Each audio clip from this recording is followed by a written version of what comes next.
स्वागत है बच्चों आपका अपने YouTube चैनल एडुकेट एकेडमी में।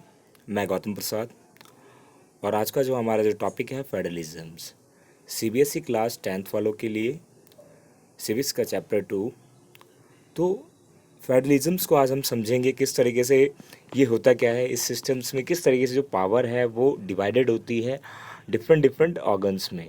ठीक है, तो उसके बारे में हम जानेंगे कि वो किस तरीके से डिवाइडेड होती है और फेडरल सिस्टम्स है क्या और ये किस किस कंट्री में है, इन सभी के बारे में हम जानेंगे। तो बच्चों इससे हमारा कई बार क्वेश्चंस 4 मार्क्स का बोर्ड में हमारे आता रहा है पिछले 5 सालों से। तो आपको बैक ईयर के कुछ क्वेश्चंस हैं उसके माध्यम से आपको समझाने की कोशिश की जाएगी और इसको ईजिली मेथड में समझाया जाएगा। तो बच्चों हम स्टार्ट करते हैं सबसे पहले। तो बच्चों हम इसमें जो सबसे पहले हम जो पढ़ेंगे वो है आपका व्हाट इज़ फेडरलिज्म। फेडरलिज्म क्या होता है, ये एक सिस्टम्स है, इसके बारे में हम जानेंगे। और वो डिवाइड जो गवर्नमेंट की जो पावर्स हैं वो डिवाइडेड होती है स्टेट लिस्ट में और आपका यूनियन लिस्ट में, इस तरीके से, और कंट्री लिस्ट में, इस तरीके से डिवाइडेड होती है। तो उसके बाद बच्चों हम जो पढ़ेंगे what is make India federal country, वो क्या चीज़ें हैं जो भारत को फेडरल कंट्री बनाती है। तो संघवाद क्या चीज़ है, उसकी विशेषता जो भारत को वो बनाती है, तो उसके बारे में हम जानेंगे। तो जो हमारा जो थर्ड पॉइंट है वो है हमारा बच्चों हाउ इज़ फेडरलिज्म्स प्रैक्टिस्ड। तो ये जो हमारा है किस तरीके से जो प्रैक्टिसाइज किया गया है हमारे इंडिया में फेडरलिज्म्स को, उसके बारे में हम जानेंगे। और फोर्थ हमारा और लास्ट ऑप्शन ये क्वेश्चंस है, ये है डिसेंट्रलाइजेशन इन इंडिया, वो किस तरीके से हमारे में डिसेंट्रलाइजेशन किया गया है, अब उसके बारे में। चलिए बच्चों हम स्टार्ट करते हैं। सबसे पहले फेडरलिज्म्स के बारे में, वो होता क्या है हम उसके बारे में आपको बताते हैं। तो ये कुछ पिक्चर्स के माध्यम से आपको बता दिए जाएंगे। तो ये मीनिंग ऑफ द फेडरलिज्म्स बच्चों होता है, federalisms is a system of government in which the power is divided between a central authority and various constituent unit of the country. तो बच्चों यहाँ पर जो है फेडरलिज्म्स क्या है, कहा गया है सीधा सीधा तौर पे जो सरकार है, सरकार की जो पावर है वो डिवाइडेड होती है कितने पार्ट में, डिवाइडेड इनटू 2 पार्ट। एक तो सेंट्रल अथॉरिटीज़ में होती है और एक virus constitutions unit of country में। तो ये virus constitutions constituent units of country है, ये है 2 पार्ट में भी डिवाइड होती है बच्चों, स्टेट होती है और इसमें भी कंकरेंट भी होता है। तो इनके अंदर कुछ कुछ पावर्स होती है जो कि डिवाइडेड होती है, उसके बारे में हम जान लेते हैं बच्चों। तो सबसे पहले हम कंपोनेंट के बारे में आपको बताते हैं। Distributions of the power dual polity इसमें होता है। इसमें क्या होती है, सबसे इसकी खासियत क्या होती है फेडरलिज्म सिस्टम्स की, रिटन कॉन्स्टिट्यूशंस होता है। जैसे कि आपको पता होगा हमारे भारत का जो संविधान है it is the written document और इसको लाइव डॉक्यूमेंट भी कहा जाता है। और इसमें सुप्रीमेसी ऑफ द कॉन्स्टिट्यूशंस इसमें होती है। तो अब आइए इसमें हम कुछ चीज़ें हैं कि जो जान लेते हैं। फेडरलिज्म जैसे बच्चों की आपको बता दिया गया है, तो आइए हम इसमें कुछ चीज़ें आपको और बताते हैं। तो जैसे कि आपको बताया गया है कॉन्स्टिट्यूशन यूनिट ऑफ कंट्री। अच्छा, a federalism has 2 level of government, इसमें 2 लेवल की गवर्नमेंट भी होती है, जो 2 सरकारें होती है। One is the government of entire country that is usually responsible for the few subject, वो पूरे देश के लिए रिस्पॉन्सिबल होती है। तो वो क्या करती है, कॉमन नेशनल इंटरेस्ट, वो जो नेशनल पावर होती है उसको कहा जाता है। The others are government at the level of the provisions और स्टेट, और उसके अलावा जो होती है जो अलग अलग, जो हम आपको पता होगा फेडरलिज्म्स में एक चीज़ कही गई है, कई चीज़ें टोटल 28 स्टेट को मिला के हमारे पूरे एक इंडिया का निर्माण हुआ है। और वही हमारा जो पूरा है वो एक फेडरल इसको माना जाता है फेडरल सिस्टम्स में। और उसमें क्या होती है, पावर एक व्यक्ति के पास ना होकर क्या होती है, डिफरेंट डिफरेंट ऑर्गन्स में बांट दिए जाते हैं। तो ताकि कोई भी जो पावर्स है वो मोस्ट। तो आइए बच्चों अब आगे हम इसमें डिस्कशंस करते हैं। अब क्या चीज़ें हैं जो कि हमें इसमें जाननी है। तो फेडरलिज्म्स, फीचर्स ऑफ फेडरलिज्म्स बच्चों क्या है, इसको बड़े ध्यान से सुनिएगा बच्चों आप, क्योंकि ये लेक्चर जो है बड़ा आपका इजी है और वो आपको समझ में भी आएगा।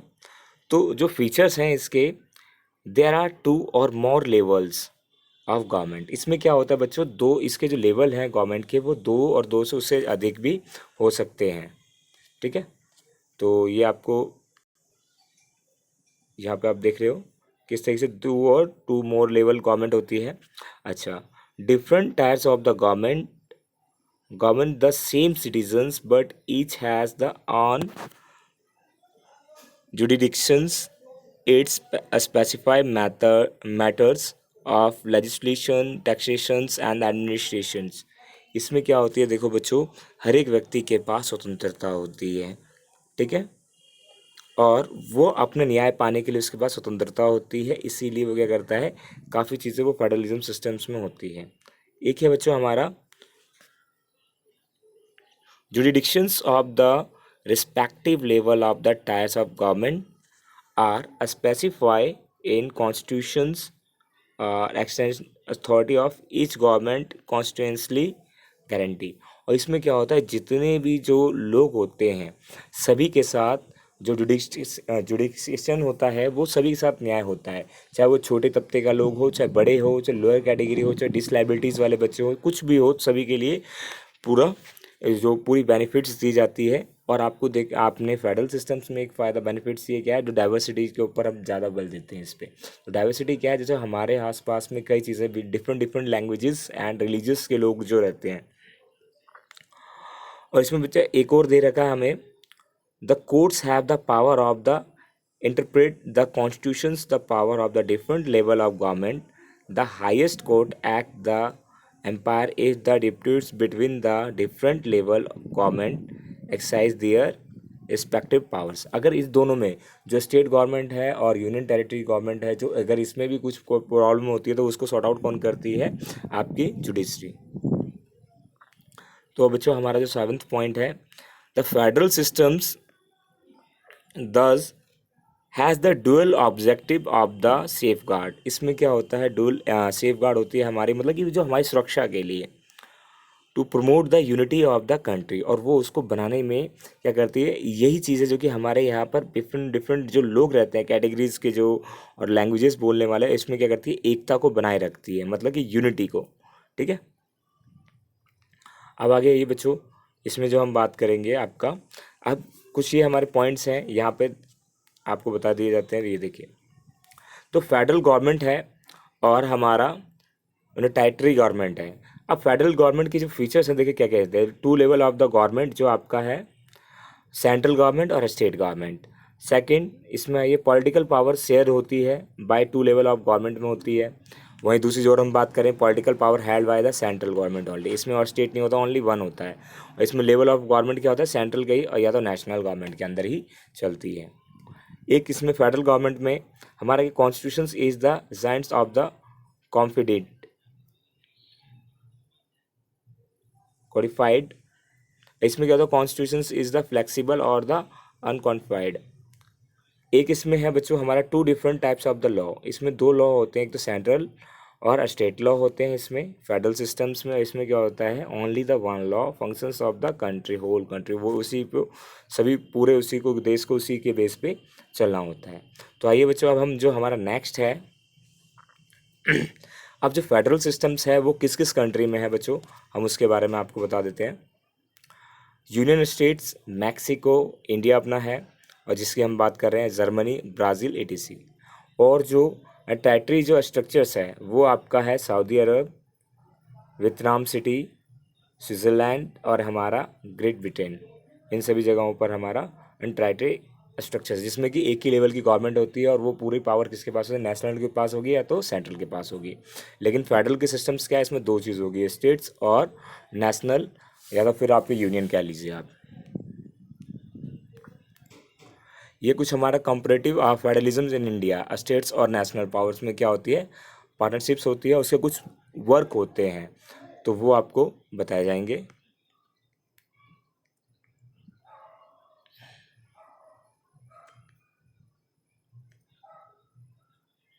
अच्छा, अब आइए हम इसमें कुछ जानते हैं, what makes India a federal country. क्या चीज़ें जो इंडिया को फेडरल कंट्री बनाती है। अब देखिए इसमें सबसे पहला, the constitutions the originally provided the two tyres system of government. जो हमारा कॉन्स्टिट्यूशंस है, भारतीय संविधान, वो क्या करता है, दो टाइप की गवर्नमेंट को प्रोवाइड करवाती है। अब यूनियन गवर्नमेंट और वी कॉल द, इसको हम क्या कहते हैं, सेंट्रल, केंद्र सरकार भी कहते हैं और यूनियन भी कहते हैं, ठीक है ना।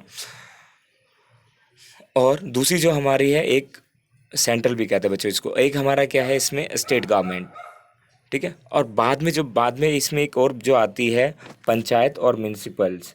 और इसमें आप ये देखेंगे, पंचायत और म्यूनसिपल्स जो है आपका, ये जो बाद में आती है, म्यूनसिपल हमारी यहाँ पे जो स्टेट्स में होती है, जो जितने भी जो सिटीज़ हैं उसमें होती है, और विलेजेस में पंचायत होती है।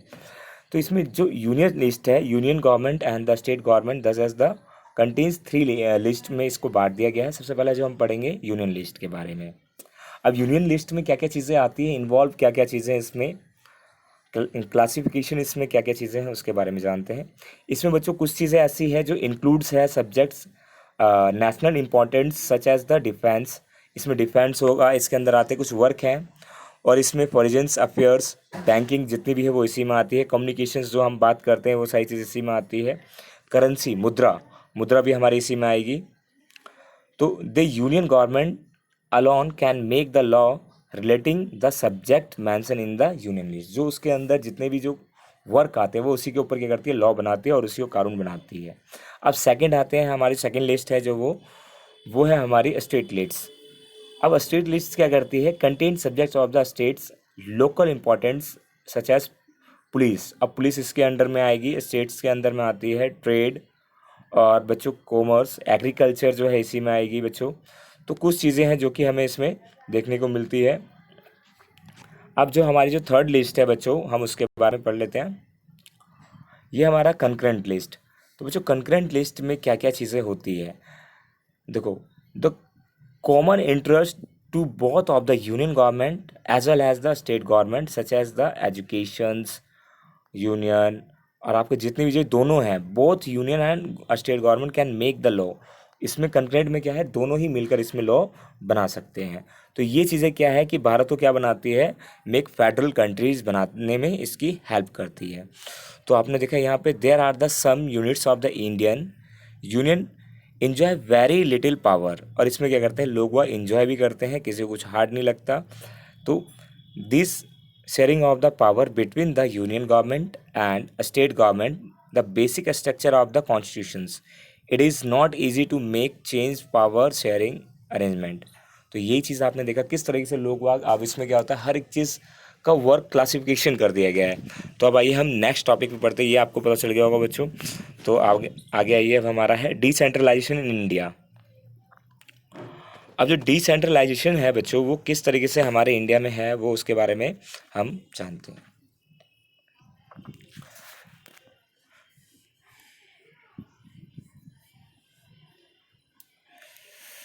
A major steps toward the decentralization was taken 1992। एक बहुत बड़ा निर्णय लिया गया 1992 में। The constitution was the amended to make the third tier of the democracy more powerful effective, और लोकतंत्र को मजबूत करने के लिए उसमें क्या किया गया, अमेंडमेंट किया गया।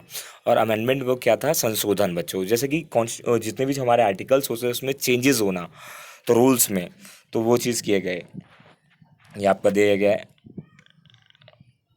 तो इसमें क्या किया गया, constitutionally the mandatory to the hold regular elections to local government bodies. अब इसमें क्या गया, 1992 के बाद क्या कहा गया, जब अमेंडमेंट हुआ तो इसमें क्या कहा गया, जितनी भी जो लोकल गवर्नमेंट है उसमें रेगुलर क्या होने चाहिए, इलेक्शंस होने चाहिए, ताकि लोकतंत्र मजबूत रहे। अच्छा, इसमें seats are the reserve in elected bodies. अब सीट्स क्या कर दी गई, इसमें रिजर्व कर दी गई, जैसे कि executive heads of the institutions for the scheduled caste, scheduled tribes and other backward class, SC, OBC, ST, इन सभी में क्या किया गया, क्लासिफिकेशंस कर देगा। इलेक्शंस में कौन कौन से लोग खड़े होंगे उनके बारे में। तो हमारा जो नेक्स्ट है इसमें है, at least the one third of the all positions reserve women. इसमें क्या था, एक तिहाई भाग किसके लिए रिजर्व कर दिया गया था, वुमेन्स की सेफ्टी के लिए। चलिए, ये हमारा डिसेंट्रलाइजेशन इन इंडिया हो गया बच्चों। अब आते हैं हम आगे, एक है हमारी कुछ लैंग्वेज पॉलिसीज़ थी इसमें बच्चों। तो लैंग्वेज पॉलिसीज़ में जो हमारा है वो क्या चीज़ें हैं, जो कि लैंग्वेज पॉलिसीज़ आपने देखा होगा, सेकेंड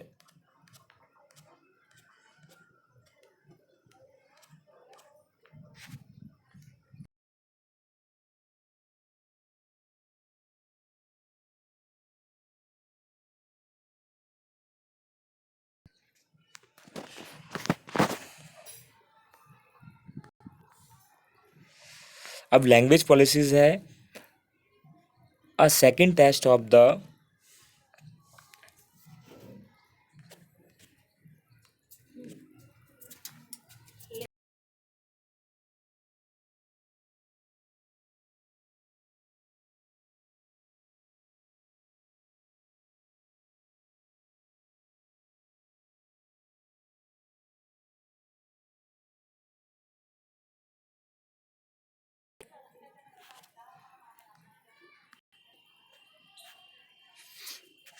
हमारी लैंग्वेज पॉलिसीज़ है।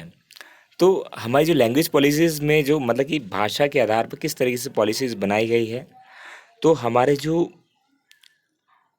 Are constitutions did not give the state of the national language to any one language, कोई एक लैंग्वेज फिक्स नहीं की गई है। लेकिन इसमें एक बात कही गई, इंडिया जो हमारी हिंदी है, Hindi was the identify as official language. जिस तरीके से आपने श्रीलंका में देखा था किस तरीके से सिंगला भाषा जो लैंग्वेज थी जो मेन प्रायोरिटी दी गई थी, उसी तरीके से हमारे भाषा में जो नेशनल लैंग्वेज है, लेकिन हमारा वो उसमें थोपा नहीं गया है। लेकिन एक क्या है, हमारी जो ऑफिशियल लैंग्वेज होगी वो कौन सी होगी, हमारी हिंदी होगी बच्चों। And Hindi is the mother tongue of the only about the 40% of the Indian. They use the language. And हमारे इंडियन जो हमारे हैं कॉन्स्टिट्यूशंस में टोटल कितनी भाषाओं को मान्यता दी गई है, मतलब कि उसमें रिजर्वेशन दिया गया है 21 जो लैंग्वेजेस हैं वो इन्वॉल्व हमारे इंडियन कॉन्स्टिट्यूशंस में। तो उसी तरीके से आपने देखा यहाँ पर कि एक चीज़ है, तो कई चीज़ें इसको क्लासिफिकेशन भी कर दिया गया है। और सेंटर स्टेट जो रिलेशंस हैं किस तरीके से उसको डिवाइड कर दिया गया है, वो है हमारा centre state relations one more way in which federalisms has been strengthened in the practice. अब वो उसको एक पावर शेयर कर दी गई ताकि वो दोनों एकजुट होकर रह सके और वो वर्क कर सके ताकि इंडिया का डेवलपमेंट अच्छी तरीके से हो सके। ये हमारा इस तरीके से आप देख लीजिएगा, ठीक है। तो ये हमारा बच्चों चैप्टर यहाँ पे हमारा समाप्त हो गया। कुछ ये हमारी दे रखी है यहाँ पर लैंग्वेज पॉलिसीज़ है, और ये हमारा ये दे रखा है पूरा बताया गया। देखो सबसे ज़्यादा जो लैंग्वेज बोलने वाली जो है वो आपकी हिंदी है 41%, और उसके बाद जो बोलने वाली जो सबसे ज़्यादा जो लैंग्वेज है बच्चों वह है तेलुगु, जो साउथ इंडिया में हमारी बोली जाती है। तो इस तरीके से different different language as a state की और इस तरीके से बांट दी गई ताकि हमारे इंडिया को मजबूत करके रखा जा सके और सिक्योर रखा जा सके इस तरीके से। तो फेडरलिज्म बच्चों आई होप कि आपको समझ में आया होगा, और इस तरीके से आप अपनी वीडियो देखते रहें और आगे की पढ़ाई करते रहें, और ये इस लॉकडाउन का पूरा पूरा बेनिफिट आप बच्चों उठाएँ। Thank you, welcome again.